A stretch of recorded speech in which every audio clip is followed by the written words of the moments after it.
उद्या दुपारी 3 वाजता केंद्रीय निवडणूक आयोगाची पत्रकार परिषद। राहुल गांधींचे आरोप आणि बिहारमधल्या मतदार यादीवर स्पष्टीकरण देण्याची शक्यता।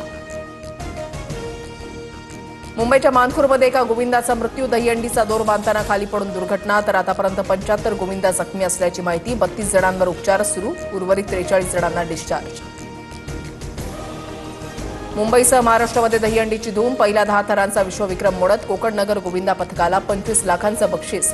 तर कोकण नगर मंडळानंतर जय जवान पथकानंही रचले 10 थर।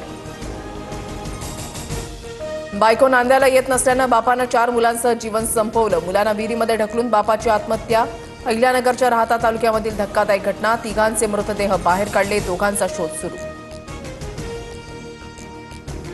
पैनगंगा नदीनं धोक्याची पातळी ओलांडल्यानं नांदेडमध्ये पूर परिस्थिती गंभीर। पूर परिस्थितीमुळे मराठवाडा आणि विदर्भाचा संपर्क तुटला। माहूर आणि धानोडा दरम्यानचा पूल पाण्याखाली। पैनगंगा नदीच्या पुलावर पोलिसांचा बंदोबस्त।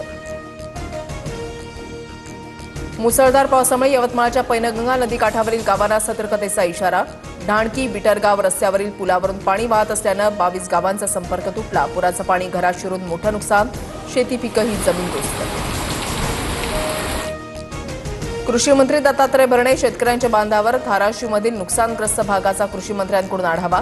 नुकसानीचे ताबडतोब पंचनामे करण्याच्या प्रशासनाला सूचना। हिंगोलीमधील पावसाचा जोर वाढल्यानं नदी नाले दुधडी भरून वाहू लागले। कयाधू नदीचं पाणी शेतामध्ये शिरल्यानं मोठं नुकसान। तर वाशिममधील रिसोड आणि मालेगाव तालुक्याला पुराचा फटका। खराब रस्त्यामुळे आक्रमक विद्यार्थ्यांकडून सरपंचाच्या गाडीवर चिखलफेक। अहिल्यानगरच्या शेवगाव तालुक्यामधल्या नवीन दहिफळ गावामधली घटना। चिखलामध्ये गाडीतून उतरताना सरपंचाची चांगलीच तारांबळ।